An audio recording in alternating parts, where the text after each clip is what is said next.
L'objectif de cette vidéo, c'est de vous présenter la méthode que j'utilise pour mettre en place une stratégie de la donnée pour les boîtes de e-commerce et de retail avec pour objectif d'obtenir et de générer plus 10, 15, 20% de chiffre d'affaires supplémentaire tous les mois et ce, dès le premier mois. L'autre objectif, c'est également de vous présenter mon service ComeUp pour vous démontrer les résultats que vous pourrez obtenir en travaillant avec moi. Si vous cherchez à faire de l'analyse de données aujourd'hui, c'est que votre croissance n'est pas encore suffisamment pérenne et prévisible autant que vous le souhaiteriez. Mais quelles peuvent être les raisons à cela ? Il se peut que vous ayez trop de dépendance à l'acquisition de nouveaux clients et que vous ne reteniez pas assez vos clients. Il se peut aussi qu'il y ait une saisonnalité dans votre industrie. Ou alors encore que vous dépendiez trop à des événements ponctuels comme le Black Friday ou bien Noël par exemple. Est-ce que vous multipliez les canaux d'acquisition clients ? Facebook, Instagram Ads, TikTok Ads, des partenariats avec les influenceurs, vous avez fait appel à des agences d'acquisition clients. Au fond, vous savez quel est le vrai problème là-dedans.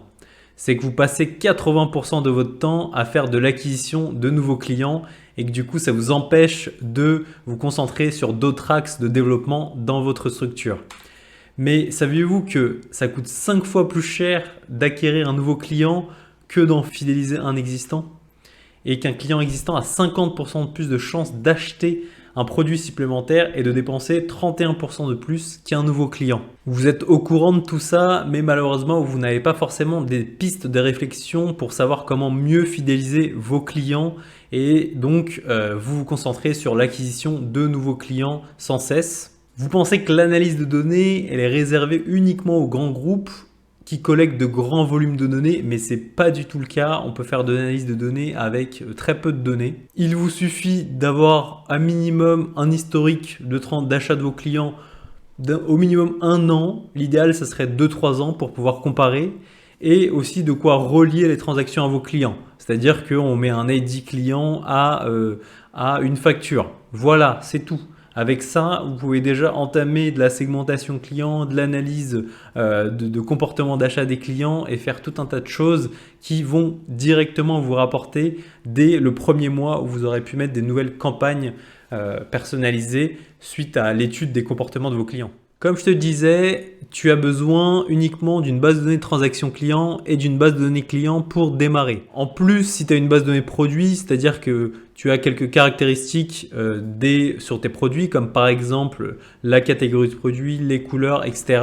Ça peut aider aussi dans l'étude des comportements. En ce qui concerne la base de données client, ici on a besoin uniquement d'infos qui caractérisent le client.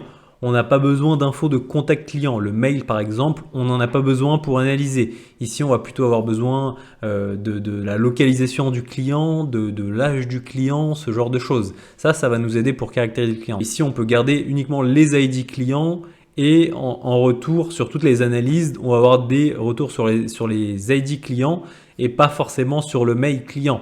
Donc, si tu as peur de faire fuiter ta base de données clients, il n'y a aucun souci. Ici, nous, on aura uniquement les ID clients. On n'a pas besoin du mail pour démarrer les analyses. Donc, en ce qui concerne mon service ComeUp à moi, ici, voilà un petit résumé de ce qui est proposé en fonction des différents packs.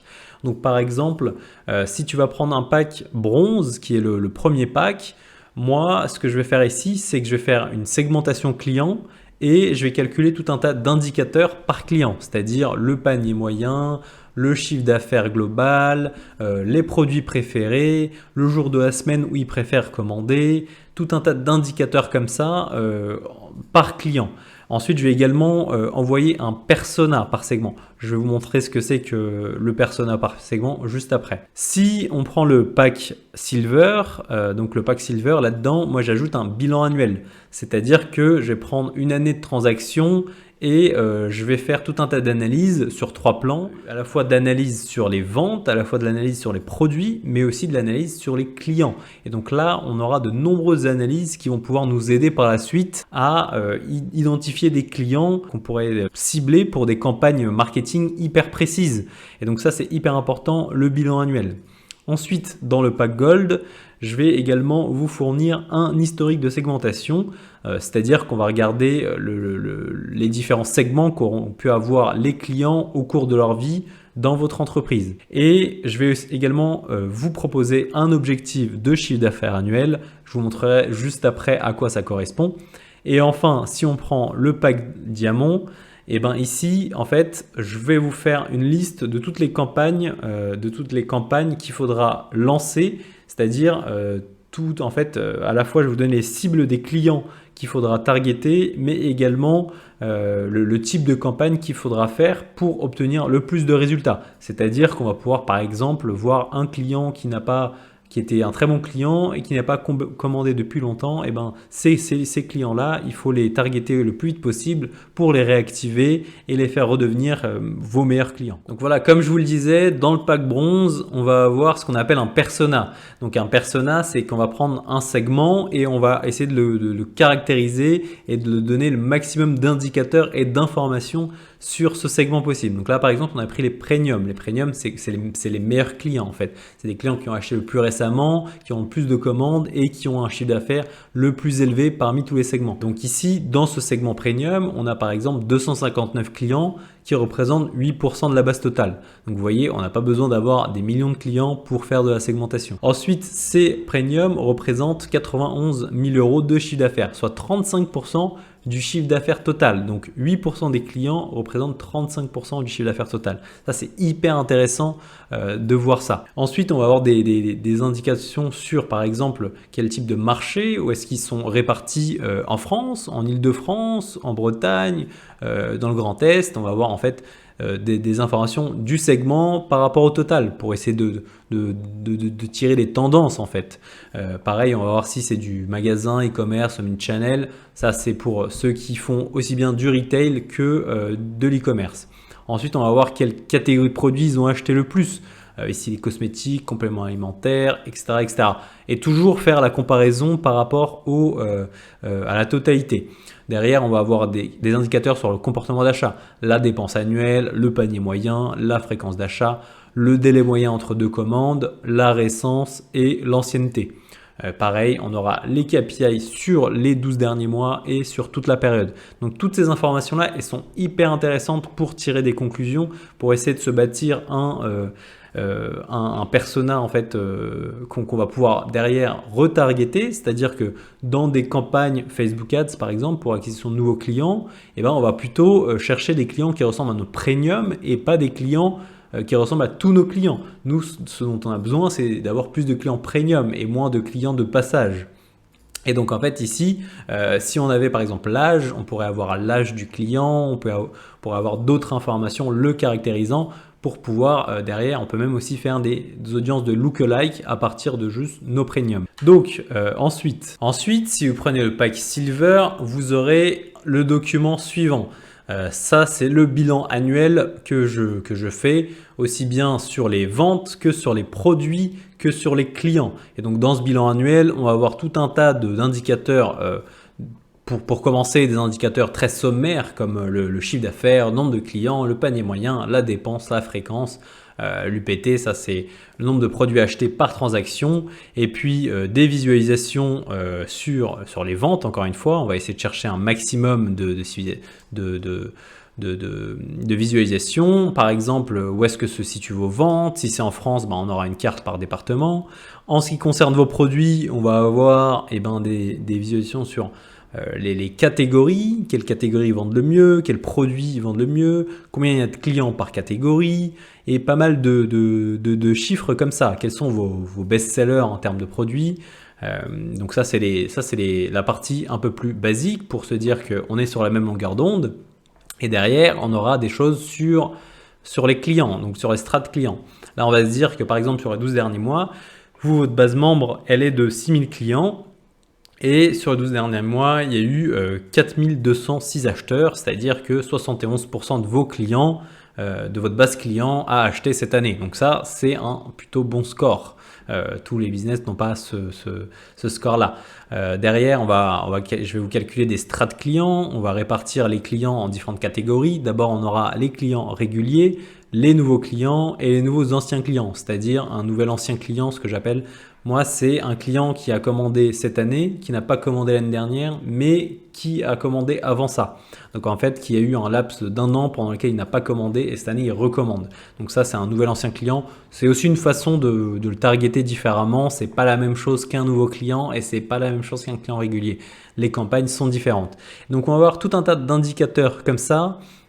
Derrière, il y aura voilà, des visualisations sur la segmentation. Donc, par exemple, ici, les premiums qui sont en top. Ici, on a le premium feed day, premium récent. Ça, c'est tous les différents segments que j'ai l'habitude de faire. Les inactifs, les endormis, etc., etc. Derrière, on aura le chiffre d'affaires des segments par année. On aura tout un tas d'indicateurs par segment, en fait. Là, c'est les strats, comment on répartit les segments parmi les clients réguliers, parmi les nouveaux clients, ça c'est hyper intéressant.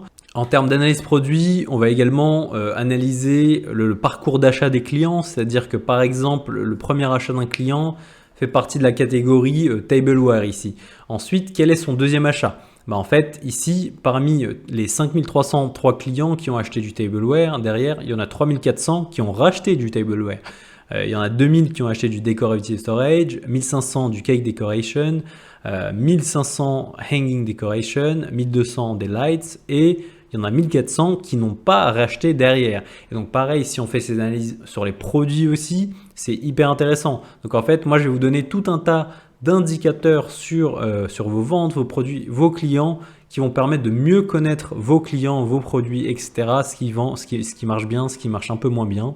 Donc en fait, c'est voilà, c'est de l'analyse de données pour votre e-commerce. Quand on prend le pack Gold, on va également obtenir, comme je vous disais, l'historique de segmentation et ce genre de matrice de passage. En gros, une matrice de passage, on va regarder les segments des clients de cette année versus les segments qu'ils avaient l'année dernière.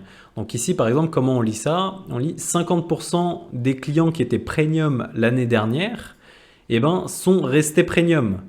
5% sont passés habitués, 11% sont passés occasionnels, etc., etc. En fait, c'est une façon d'essayer de traquer que nos clients restent toujours des clients premium. L'objectif, c'est de soit monter, par exemple, ici les éphémères, l'objectif, c'est de les monter en occasionnel ou en habitué ou en premium. Et les premiums, l'objectif, c'est qu'ils se maintiennent premium. Il ne faut surtout pas les perdre. Et donc, en fait, ça, on peut le faire également chaque trimestre, chaque mois, pour essayer de garder le plus longtemps possible nos premiums dans le segment premium. Donc ça, c'est sur ce genre de matrice qu'on va pouvoir faire des campagnes pour essayer de réactiver par exemple tous les premiums qui étaient premium l'année dernière mais qui cette année se sont endormis par exemple. Ici on en a 11% qui se sont endormis. Donc l'objectif, moi la première des campagnes que je ferais en tant que e-commerce là, que je vous conseillerais, c'est de targeter ces 11% qui se sont endormis mais qui étaient premium l'année dernière. C'est-à-dire que l'année dernière, ils faisaient une grosse partie du chiffre d'affaires. Et donc c'est sur ce genre de documents et d'historique de segmentation qu'on va venir faire tout un tas de campagnes marketing hyper personnalisées. Je vais vous prendre ici l'exemple d'un client qui est arrivé par exemple en 2016. Donc il est arrivé en 2016, c'était un nouveau client, donc un new customer. Et quand il est arrivé, la première fois qu'on a calculé son segment, c'était donc un habitué. Donc ensuite, on l'a récalculé le mois suivant, il était déjà futur endormi. Ça veut dire que il n'avait pas réacheté. Ensuite, quand on recalcule les 2 mois suivants, il devient premium. Ça veut dire qu'il a fait des achats entre-temps. Et donc là, on est content. On a fait passer un client d'habitué à premium. Donc c'est génial, tout se passe bien. Ensuite, là, ça se passe un peu moins bien. Dès le mois suivant, en fait, il redevient habitué puisque voilà, dans l'algorithme de segmentation, il n'a pas suffisamment acheté, ce qui fait qu'il est devenu habitué. Donc la segmentation, on peut la faire par mois, on peut la faire par trimestre, peu importe un petit peu. En fait, c'est un moyen d'avoir plus de précision. Si on la fait par mois, ça ne va pas changer grand-chose. Ensuite, par contre, on voit ce qui est ici intéressant, c'est que dès le mois 6, il devient futur endormi et ensuite il reste futur endormi sur les 4 prochains mois. Et donc là, c'est hyper intéressant parce que ça veut dire que sur ce mois plus les 4 prochains, en fait, ça veut dire qu'on a eu 4 mois pour essayer de lui envoyer une campagne, pour essayer de le réactiver. avant qu'il soit trop tard. En fait, là, il était futur endormi, ça veut dire que dans sa tête, c'était encore assez frais, qu'il avait fait des achats pour ce business-là. Donc, c'était un client régulier il n'y a pas si longtemps que ça. C'était un premium même il n'y a pas si longtemps que ça. Donc, en fait, ici, on a eu 4 mois pour lui envoyer une campagne et ça n'a pas été fait. Donc, en fait, ce qui s'est passé, c'est qu'il est passé endormi. Voilà, le mois de novembre, ici, 2016, c'est devenu un client endormi alors que au mois de mars, c'était un client premium. C'est là que c'est hyper intéressant de regarder l'historique de segmentation. Et en fait, pareil, là, on a eu encore 4 mois pour essayer de le réactiver tant qu'il était encore… tant que en fait, c'est jamais… Enfin, il se peut que ça soit à un moment donné trop tard, mais là, c'était encore temps de le réactiver. Et donc là, il est endormi, il est resté endormi jusqu'au février 2017. Donc en fait, là, ça se déclenche. Dans notre calcul, là, il devient, au bout de X temps sans transaction, il devient futur inactif. Et encore une fois, là, il est resté futur inactif toute l'année. Toute l'année, pendant un an, en fait, la barrière entre futur inactif et inactif, c'est un an. Et donc, il est resté futur inactif pendant un an. Donc, pareil, on aurait pu tenter des campagnes hyper agressives de promo pour essayer de le faire revenir. Et en fait, c'est beaucoup plus facile de faire revenir un client qui était à l'époque premium que de gagner un nouveau client et de le faire acheter beaucoup. C'est vraiment ça la différence qu'il faut faire entre un nouveau client et un client qui était anciennement premium mais qui aujourd'hui voilà, est sorti un petit peu de ces achats-là puisqu'il a peut-être oublié la marque, peu importe. En fait, voilà, on a eu 1000 occasions pour le refaire revenir premium et il aurait beaucoup plus dépensé qu'un nouveau client et ça aurait coûté moins cher puisqu'il est déjà dans le système de le faire revenir, de lui envoyer une dizaine de campagnes marketing plutôt que de mettre du budget dans du Facebook Ads. Et enfin, donc en mars 2018, il est passé inactif et là donc ça veut dire que ça fait au moins 2 ans qu'il n'a pas eu de transaction. Et donc là, c'est un petit peu trop tard pour faire revenir un client 2 ans plus tard. Là, c'est toujours possible, hein, mais c'est quand même assez difficile d'avoir un client qui n'a pas commandé depuis 2 ans et de le faire revenir à moins d'une très grosse promotion sur un produit. Et là, pareil, en fait, le genre de campagne que je ferais, c'est prendre son produit préféré à tous ces clients-là, on prend leur produit préféré, on fout une grosse promotion dessus et on essaie juste de les faire revenir. Peut-être qu'après, ils vont être intéressés par d'autres produits, etc. Mais l'objectif, c'est vraiment de les réactiver. Enfin, dans le pack Gold, vous allez également avoir ce genre de document. Ici, en gros, ce qu'on fait, c'est qu'on va se fixer un objectif annuel sur les campagnes liées à la segmentation client. Donc là, par exemple, comment lire ce document? Là, par exemple, on va prendre, comme je vous disais tout à l'heure, les premiums de l'année dernière. Donc, sur les premiums de l'année dernière, on n'en a maintenu que 50%. Et ces 50%, ça représente 173 clients qui ont généré 91 000 euros de revenus. Donc, ici, la dépense annuelle de ces clients, elle est de 350 euros. C'est une moyenne. Voilà. Si on se fixe pour l'année suivante en une cible, une target, si on se dit qu'on arrive à garder 3% de plus, si on avait réussi à garder 3% de plus au lieu des 50%, mais qu'on en a gardé 53%, ça voudrait dire qu'on aurait gardé 10 clients de plus, ce qui n'est pas quelque chose d'exceptionnel. 10 clients de plus avec une campagne, je pense, on peut en garder 10 clients de plus. Ça représente tout de même un impact sur les ventes de 5 000 euros. Voilà, juste pour ce genre de chiffres. Encore une fois, là, c'est des chiffres pour des données qui sont en open source. Donc ici, ça ne représente pas forcément votre business. Là, c'est un business qui fait à peu près 300 000 euros de chiffre d'affaires annuel. Donc pareil, on prend sur les habitués. Quelle est ici la catégorie qui rapporterait plus? Ah, ça serait les éphémères. Voilà, les éphémères, c'est ceux qui ont commandé qu'une seule fois. Et bien ici, on avait 540, il y a 540 clients éphémères. Et l'objectif, c'est le meilleur objectif, c'est de les convertir en premium. La valeur actuelle, elle est de 0,5%. C'est-à-dire que 0,5% des clients qui étaient éphémères l'année dernière sont passés premium cette année. Et donc, en fait, ici, si on arrivait juste à faire 1% de plus, ça voudrait dire 540 clients de plus. Puisque la plupart des clients ici, ils sont dans des clients éphémères, en fait. Et donc, ça représenterait 50 000 euros. Est-ce que faire passer quand même 0,5% à 1%, en termes d'effort marketing sur toute l'année, je pense qu'il n'est pas, très, très élevé, quoi. Je trouve que c'est beaucoup plus simple de faire ça que d'aller chercher des nouveaux clients. Donc ici, ça représente, si on additionne tout ça avec nos différentes cibles, ça représente 152 000 euros, soit plus 59% du chiffre d'affaires annuel. Donc évidemment, ce truc-là, il est adapté à chacun des clients. Chacune des cibles va être calculée manuellement pour ce cas-là. Donc c'est le genre de document que vous allez obtenir si vous choisissez le pack Gold. Enfin, si vous prenez le pack Diamant, là vous aurez également la totale, c'est-à-dire que je vais vous mettre également une liste de campagnes à effectuer et les clients spécifiques à cibler. Donc là, vraiment, c'est l'offre que je recommande le plus, puisque là, en fait, vous serez directement vous allez directement avoir les résultats le plus rapidement possible et en fait, j'aurai mâché une bonne partie du travail. Donc, par exemple ici, le genre de campagne, ça va être de cibler les premiums de l'année dernière en leur proposant une réduction sur leurs produits préférés. Et donc moi, ce que je vais faire, c'est que je vais vous envoyer la liste des clients qui étaient premium l'année dernière, mais qui ne le sont plus cette année. Et du coup, en fait, vous aurez tous les ID clients, vous aurez également la liste de leurs produits préférés.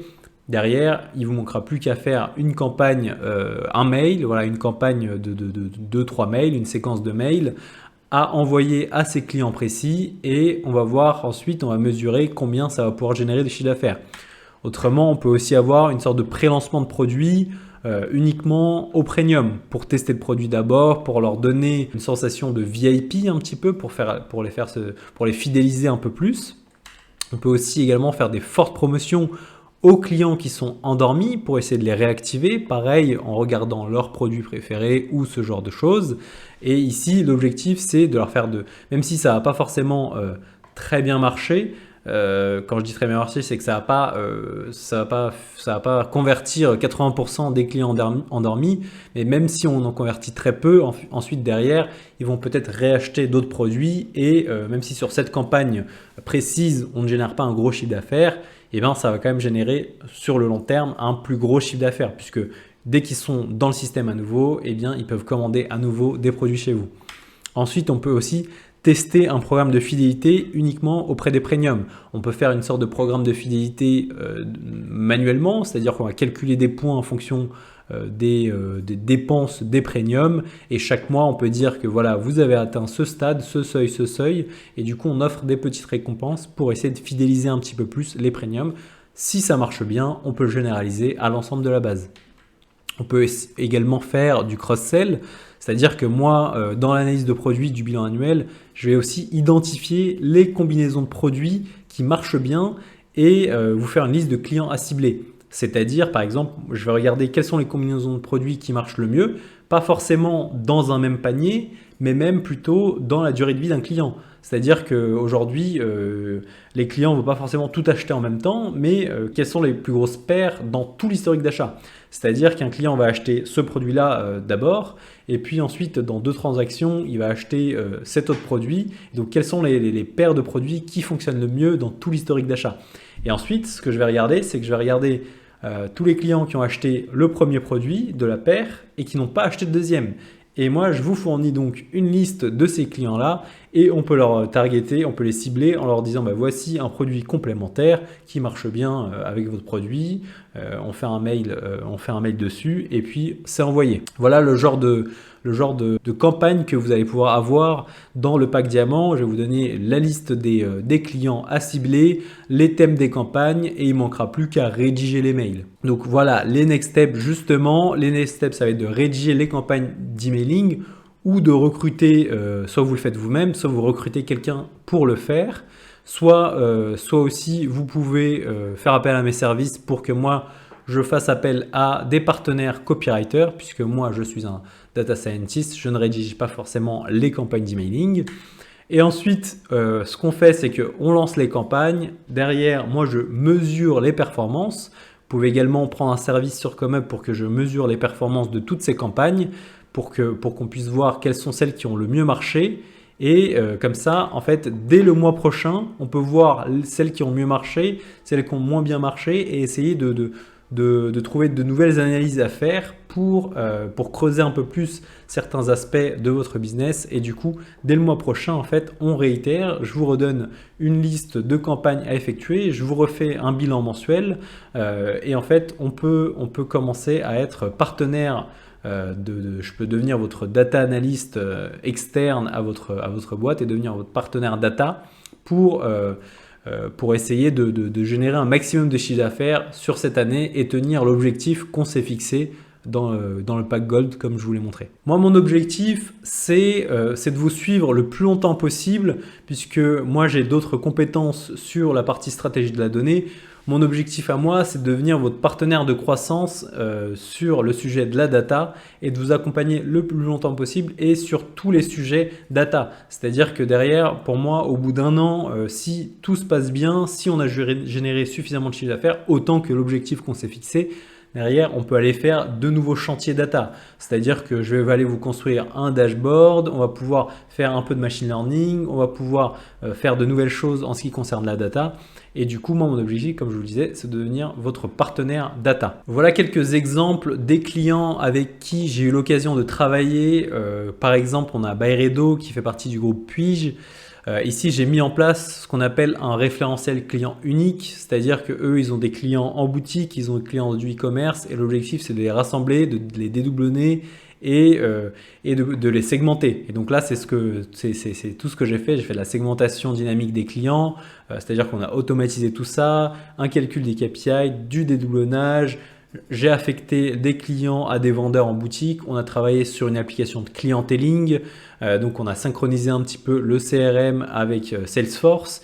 Et j'ai également alimenté les dashboards qui ont été faits sur Power BI, notamment sur la partie du comportement des clients. Sur Perron Rigaud, ça c'est un autre client avec qui j'ai travaillé assez longuement. Pour Perron Rigaud, eux, je leur ai développé un dashboard pour essayer d'assurer l'analyse du comportement des clients. Donc pareil, tout ce que je vous ai dit précédemment. Donc j'ai essayé de leur faire un bilan, des analyses clients, des analyses sur les ventes, des analyses sur les produits, des fiches clients personnalisées et surtout une segmentation qui leur a servi justement à targeter leur première campagne qu'ils ont fait. C'est tous les clients endormis, ils leur ont shooté une campagne et ils ont commencé à générer des revenus dès le premier mois que ce dashboard a été lancé. Et enfin, j'ai aussi travaillé avec Showroom Privé. Showroom Privé, c'est très drôle puisque je leur ai fait un bilan annuel pour Showroom Privé.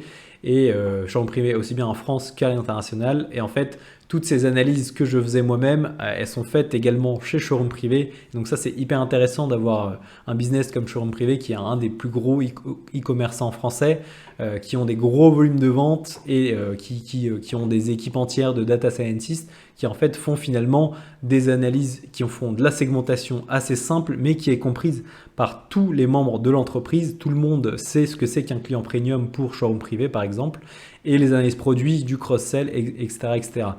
Donc, c'est le genre de clients que j'ai pu avoir. Je vous donne maintenant rendez-vous dans mon service ComeUp. Vous avez juste à acheter le service et à m'envoyer par la suite les 3 bases de données dont je vous ai parlé. Et ensuite, moi, je peux démarrer directement le projet et je vous fournis les résultats dans les 2 semaines qui suivent la réception de vos données. Si vous avez des questions, n'hésitez pas à me contacter directement pour savoir comment je peux vous aider.